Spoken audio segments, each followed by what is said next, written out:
It just seems like it's overly aggressive. I said, that's that's what our job is to see when lives are at stake.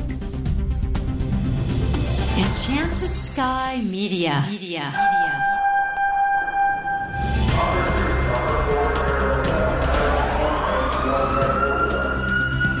This is Code 3, the Firefighters podcast. Now, here's your host, Scott Orr. That's right, and I will not let Parkinson stop me. Thank you for joining me again here on Code 3. This is the show for and about firefighters. We're informing and entertaining members of the fire service, just like you, from coast to coast. How do you conduct a primary search? I'll bet you do it by having the whole search team follow the walls, staying in line, and physical contact, right? Doesn't that seem a little slow and even a little wasteful? If you have a 3-man crew or a 4-man crew, shouldn't they be able to cover the room faster? My guest today says yes, they should, and he says the oriented search is the way to do it. Chris DelBello is a third-generation firefighter and a 30-year veteran of the fire service. He's got 20 years with the Houston Fire Department. He's a senior captain and a district training officer. Chris is also a partner in Houston, the Midtown Mayhem training firm, and we'll have more on that later. And Chris DelBello joins me now. Welcome to Code 3. Thank you, Scott. You've called interior searches a lost art. Why is that? Being the district training officer for the largest fire department in Texas and training as many, not just groups, but other officers, it really opened my eyes that either the fire academy or the fire service in general has failed these guys in their training on search. Search for victims, search for trapped occupants, which is really our most important job. I see them just following the walls. A lot of times they don't even get off the walls. They're afraid to get off the walls. They're afraid to let go of each other. Just like you said a little bit ago, they just follow each other like they're on some cow trail. And there is no real search. And I see it over and over and over every time I train a new crew. When I'm training them, I introduce them to the oriented search, and some of them get it, some of them don't, some of them believe in it. Some of them, it wakes them up, it shocks them, and they're like, man, I've never seen a search like that. I don't even know if I'm comfortable. It's just really surprising.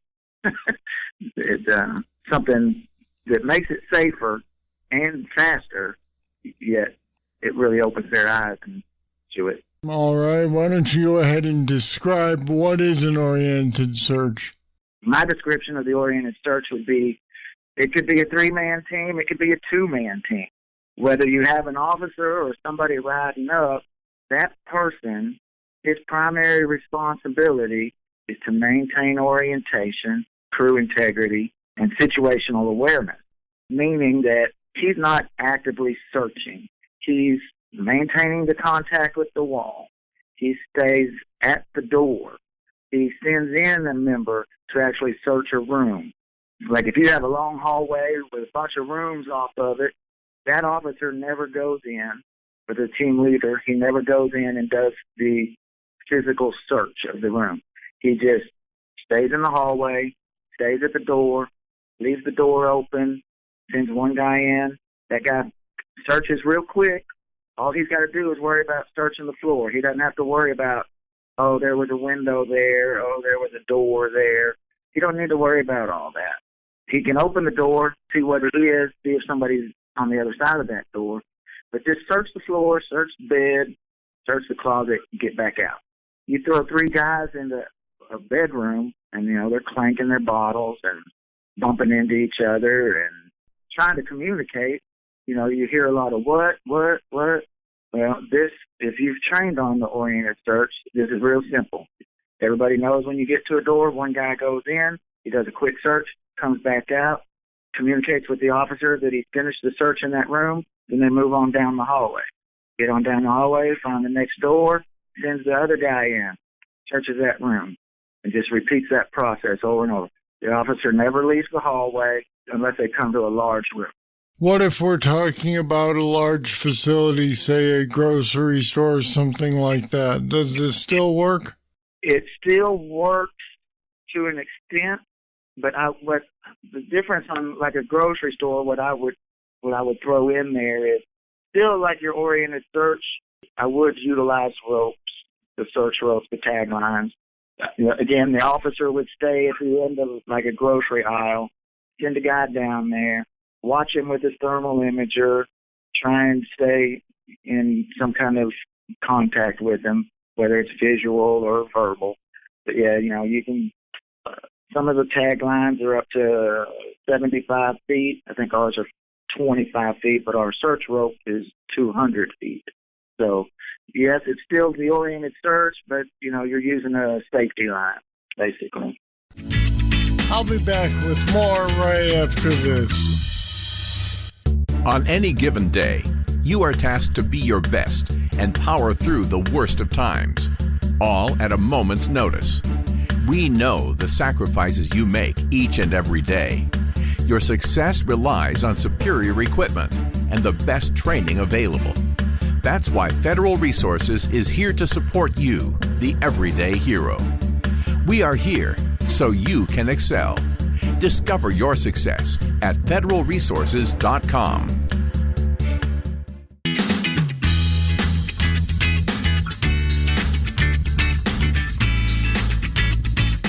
Why isn't this being taught universally? It sounds like it's the most logical way to do it, but obviously not everybody agrees. Why is that?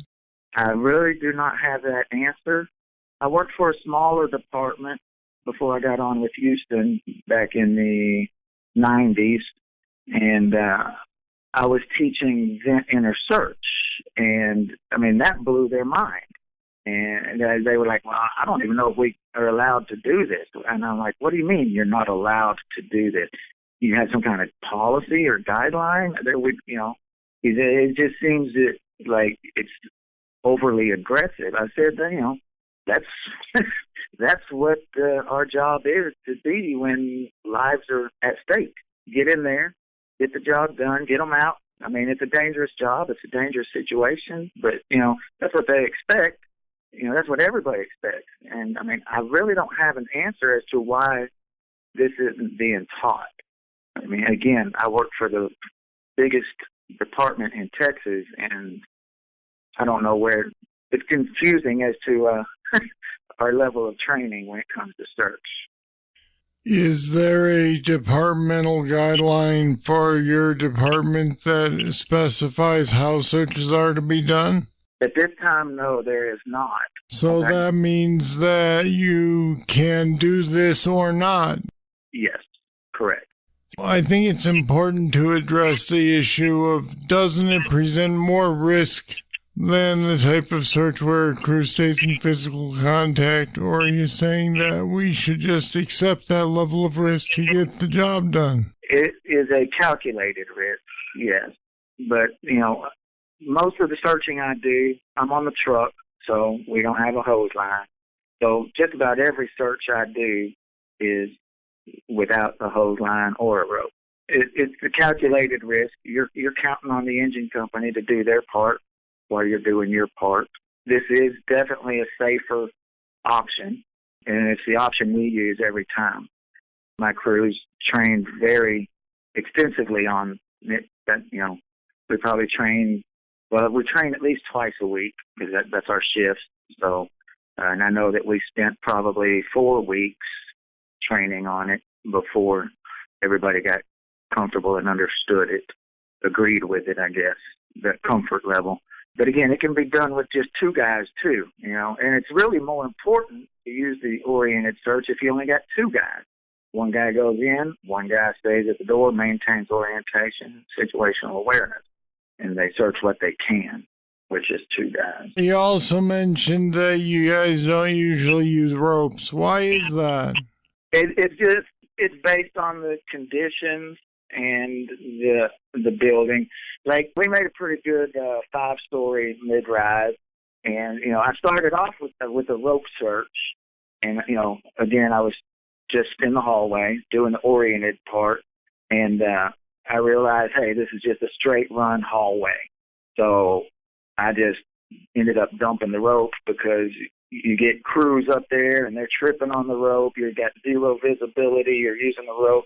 Other crews are coming in behind you, tripping on it, pulling on it. And I realized, hey, it's just a straight run hallway. I don't need it. So I dumped it. I mean, if you're the only guy on the fire floor, if you're the only crew on the fire floor, it's a great tool. So I know at least one person commented on the danger of crawling through structures. Will a duck walk do, or does it matter? If I'm going to get down, it's probably going to be the duck walk. My knees just can't handle the crawling anymore. But like when I get my guys, when I'm training my guys and I send them into the room to do the actual search, I tell them, look, do a real search. Get in there, hands and knees, not your tools, nothing like that. I've done a lot of training on search, and guys that are using the tools, they put little baby dummies in there, and the tools will miss those baby dummies in training. I imagine in real life you're gonna miss it with a tool also. So I'm more of a don't use your tools to search. Use your hands. Get down on your hands and knees. Do a thorough search of the floor. Do a thorough search of the furniture. Down the hallway moving, duck walk's good. Duck walk's good. All right, Chris DelBello, thanks for being on Code 3 today. Thank you, sir. Good talking to you. And we put some more information on oriented searches and Chris's company, Midtown Mayhem, on our website at code3podcast.com/oriented. Check it out. Now, here comes your trivia question.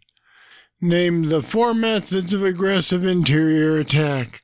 I'll have the answer right after this. Now's your chance to get your hands on Code 3 t-shirts, sweatshirts, and more. Show your support for the podcast that supports firefighters from coast to coast. Just go to code3podcast.com and click on the Code 3 store link. Or go to code3podcast.com/shop and tell the world that you're a Code 3 fan. Here's the trivia answer. The 4 methods of aggressive interior attack are combination, direct, indirect, and modified direct. And all right, that's it. That's all for this edition of Code 3. Thank you for listening. I'll be back next time with more, and I hope you'll join me then. I'm Scott Orr, and until then, I'll see you later. Code 3 is a production of Enchanted Sky Media. To get in contact with us, visit code3podcast.com. And if you haven't subscribed yet, you should. Don't miss an episode. Find us at the Apple iTunes Store, Google Play, or wherever you get your podcasts.